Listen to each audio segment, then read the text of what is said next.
काफ़ी अच्छा लग रहा है। वैलिडेशन जो पब्लिक की होती है सबसे बड़ी वैलिडेशन होती है। और मैडॉक हॉरर कॉमेडी यूनिवर्स, जैसे मैंने पहले बोला कि सबसे सक्सेसफुल यूनिवर्स है हिंदी सिनेमा का। उसकी ये लेगेसी जो ओरिजिन फिल्म है, एज एन ओरिजिन फिल्म सबसे अच्छी ओपनिंग आई है। और इनफैक्ट सबसे अच्छी opening for the, I think number 2 opening आई है after 3-2 in the Maddock horror comedy universe. तो अच्छा लगता है। एंड मेरे लिए सबसे बड़ी फिल्म है लाइफ की। मेरी सबसे बड़ी ओपनिंग है और होपफुली मेरी सबसे बड़ी फिल्म भी बने। हमने ये सवाल पहले भी पूछा आपसे, क्या था सर इस स्क्रिप्ट में, क्या अच्छा लगा था जो आपको बहुत अट्रैक्ट हुए थे आप इससे? ये फिल्म में मैं अपने जो जेनरिक किरदार में निभाए हैं मैंने पहली वाली फिल्मों में, जो एक गाय नेक्स्ट डोर होता है, वहाँ से जो उसका ट्रांजिशन होता है टूवर्ड्स बिकमिंग अ वैम्पायर और सुपर हीरो लाइक कैरेक्टरिस्टिक्स, वो पहली बार मैंने किया है। तो उसके लिए बहुत एक्साइटेड था क्योंकि मैं इस यूनिवर्स का बहुत बड़ा फ़ैन हूँ। और जो मैं चीज़ देखना चाहता हूँ पर्दे पर, वही मैं वैसी फिल्में करना चाहता हूँ। बट आपको ये यकीन था ये सिक्सर मारेगी और इस यूनिवर्स को भी, अब तो मडोक में भी सबसे बड़ी फिल्म ये हो गई है। ये आई थिंक ये दिनेश विजन का काम है कि कितनी ये फिल्म करेगी, क्या करेगी। मैं एज एन एक्टर मुझे एक्साइटिंग लगी थी स्क्रिप्ट, तो मैंने की है।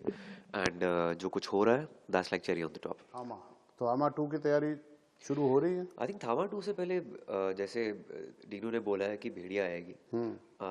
और मैं बहुत एक्साइटेड हूँ कैसे अलग अलग कैरेक्टर्स आने वाली यूनिवर्स की फिल्मों में आपस में मर्ज करेंगे और टकराएंगे।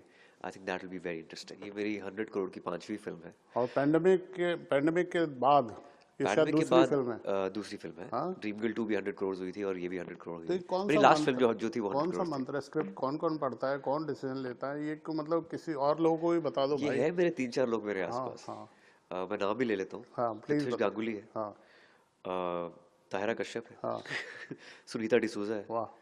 अब तो वंदना शर्मा भी है। हाँ, तो मतलब इन लोगों के नंबर और लोगों के पास भी आएंगे या आप ही के साथ ही भला अगर करते रहेंगे? आपने इनसे कांटेक्ट करना है किसी ने स्क्रिप्ट से स्क्रिप्ट चूज करने के लिए, तो आप हाँ, पूछिए इनसे। एक दो लोगों को तो मैं जानता कनुप्रिया हूँ। भी है ऑफ हाँ कोर्स। हाँ कनुप्रिया का नाम कैसे भूल सकते हैं। हाँ।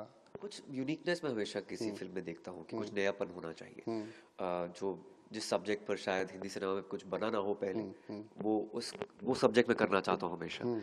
और बेताल के ऊपर कभी कुछ बना नहीं था। विक्रम बेताल की कहानी हमने दंत कथाएं सुनी है काफ़ी पहले, लेकिन पहली बार कुछ बेताल पर फिल्म बनी है। और ये अच्छी लेगेसी है जो यूनिवर्स को आगे लेके जाएगी। बाकी यही है कि मतलब आई एम ग्लैड कि पीपल लोगों को पसंद आया और यूनिवर्स आगे बढ़ा। और दर्शकों के साथ आयुष्मान आपका एक अलग फैन बेस बन चुका है क्या? वो वेट करते हैं हाँ आयुष्मान की फिल्म आ रही है, तो ये कैसे तालमेल रखते हैं कनेक्ट आप? क्या, मैं तो मुझे लगता है मैं खुद ही दर्शक हूँ। जब तक आप खुद दर्शक बनकर अपनी फिल्म या कोई फिल्म देखते हैं, मैं जब भी कोई फिल्में देखता हूँ तो उसमें कुछ त्रुटियां नहीं दिखा देखता हूँ। मैं इतना इतना नेगेटिव कंज्यूमर नहीं हूँ सिनेमा का। मुझे अमूमन फिल्में अच्छी लगती हैं और मैं सपोर्ट करता हूँ सिनेमा को। और जब तक आप खुद दर्शक बने रहे और वो मासूमियत रखें अपने अंदर जो एक आम इंसान में होती है, तब तक आई थिंक मुझे लगता है कि आपका कनेक्शन बना रहता है दर्शकों से। हाँ, मुझे लगता है पोस्ट पैंडमिक मैं एक बड़ी फिल्म करना चाहता था, स्पेशली एक फेस्टिवल रिलीज फिल्म करना चाहता था, और थामा दिवाली के वक्त रिलीज हुई है। और वही हुआ, फिर वही सबसे बड़ी ओपनिंग आई है। तो इसलिए मैं एक बड़ी फिल्म का इंतजार कर रहा था ड्रीम गर्ल 2 के बाद। और शायद एक और बड़ी फिल्म आपका इंतजार कर रही है, सूरज बड़जात्या के साथ कर रहे हैं फिल्म, नए प्रेम बन के आ रहे हैं, क्या है थोड़ा उसके बारे में कुछ बताएंगे आप? बस अगले 4 दिन में शूट शुरू होने वाली है, 1 नवंबर से। हाँ आई थिंक ये तो एक मेरे लिए बहुत सपने जैसा है कि मैं प्रेम का कैरेक्टर कर रहा हूँ, क्योंकि मैंने बस सोचा था कि काश ये भी हो। और वो हो गया। और अच्छी बात है कि उसमें भी कुछ नयापन है सूरज जी की कहानी में। पारिवारिक फिल्में जैसे उनकी फिल्में होती हैं, वैसी फिल्म काफ़ी सालों से नहीं आई है। अगले मिड नेक्स्ट ईयर के बाद वो रिलीज़ होगी। सो बहुत एक्साइटेड हूँ एक उसके और लिए। प्रोजेक्ट कर रहे जी, हैं। जी, हाँ जी। वाईएफ का एक और प्रोजेक्ट मैं कर रहा हूँ, बहुत ही इंटरेस्टिंग और बहुत ही नई कहानी है। जो मेरे जॉनर की कहानी है वैसी वो कहानी है, तो इसलिए बहुत एक्साइटेड हूँ। वो पोशंबा और वाईएफ का एक गठबंधन है उसमें। तो आई थिंक ये टाइटल हम अनाउंस नहीं किया है अभी तक, बट लेट्स सी।